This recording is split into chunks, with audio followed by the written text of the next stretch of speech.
किसी ने बड़ी अद्भुत बात कही है, अगर किसी का गुण दिखाई दे तो मन को कैमरा बना लो, और अगर किसी का अवगुण दिखाई दे तो अपने मन को आईना बना लो। नमस्ते, मैं R.K. तिवारी। एक मूर्तिकार एक जंगल में पत्थर तराशने के लिए गया, क्योंकि वह पत्थर तराशता और उससे एक मूर्ति बनाता। वह रास्ते में जा ही रहा था तो उसे एक बड़ा सा पत्थर दिखाई दिया। वह पत्थर के नज़दीक गया और अपने हथौड़ी और छेनी को बाहर निकाला और लगे पत्थर को तराशने। पत्थर में कुछ ही चोट मारा था कि पत्थर ने आवाज़ दिया कि हे भाई, तुम मुझे क्यों मार रहे हो। तो मूर्तिकार ने जब पत्थर की ये बातें सुनी तो उन्होंने हथौड़ा मारना बंद कर दिया और वह वहाँ से आगे बढ़ गए। कुछ दूर जाने के बाद उन्हें दूसरा पत्थर दिखाई दिया। मूर्तिकार को तो पत्थर की तलाश थी ही, उन्हें मूर्तियाँ बनानी थी। उन्होंने दूसरे पत्थर के पास गया और अपने हथौड़ी छेनी निकाल कर लगे पत्थर को तराशने। कुछ देर पत्थर को तराशने के बाद दूसरे पत्थर ने कोई आवाज़ नहीं दी, कोई विरोध नहीं किया। वह मूर्तिकार बहुत ढंग से मेहनत करके एक सुंदर सा मूर्ति बना लिया और वह उस मूर्ति को अपने साथ लिया और वह अपने घर आ गए। घर में आकर उन्होंने मूर्ति रख दिया। ठीक 2 दिन बाद दूसरे गांव के कुछ लोग उस मूर्तिकार के पास आया और उन्होंने मूर्तिकार से कहा कि भाई, तुम बहुत अच्छी मूर्तियां बनाते हो। हमने अपने गांव में एक मंदिर बनाया है और वहां हमें एक मूर्ति चाहिए, मूर्ति की स्थापना करनी है, इसलिए तुम मुझे एक मूर्ति बना दो। जब मूर्तिकार ने गांव वालों की बात सुनी तो उन्होंने उनसे कहा कि ऑलरेडी मैंने एक सुंदर मूर्ति बना रखा है, क्या आप यदि वो देख सकते हैं तो आपको पसंद है तो उसको ले सकते हैं आप। मूर्तिकार ने अपने घर से उस बनाई हुई मूर्ति को बाहर निकाला और उस गांव वालों को दिखाया। गांव वालों ने जब उन मूर्तियों को देखा तो उनको बहुत सुंदर लगा।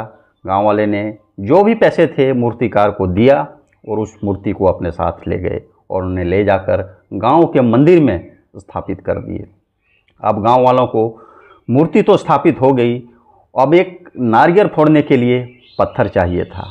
वह आपस में बात कर ही रहे थे, तभी वह मूर्तिकार उनके पास पहुंचा और उसने कहा कि आप लोग जंगल में जाइए, जाते ही कुछ दूर आप चलेंगे तो बाएं साइड में एक पत्थर पड़ा है, आप उसको ले आइए और उनको नारियल तोड़ने के काम में लगा सकते हैं। कुछ लोग गए और ठीक उन्होंने उस जगह पे देखा एक पत्थर पड़ा था, उठाकर लाकर मंदिर के अंदर आंगन में रख दिया।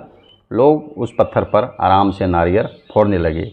कुछ दिन बाद जिस पत्थर के ऊपर नारियल को फोड़ा जा रहा था, रात में उन्होंने पहले पत्थर से कहा कि भाई, तुम भी पत्थर थे, मैं भी पत्थर था, लेकिन तुम्हें लोग पूजते हैं, तो तेरे ऊपर फूल चढ़ाया जाता है, लेकिन मेरे सिर के ऊपर नारियल फोड़ा जाता है। रोज़ मैं मार खाता हूँ, नारियल की मार रोज़ मैं झेलता हूँ।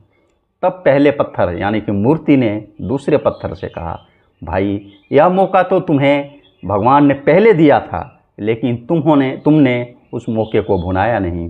तुमने तो मना कर दिया क्योंकि तुम्हें समस्या हो रही थी, तुमने उस मार को झेला नहीं। मैंने हथौड़ी और छेनी की मार को झेला, तभी आज मुझे इस जगह को मिला, इस जगह में आने का मौका मिला।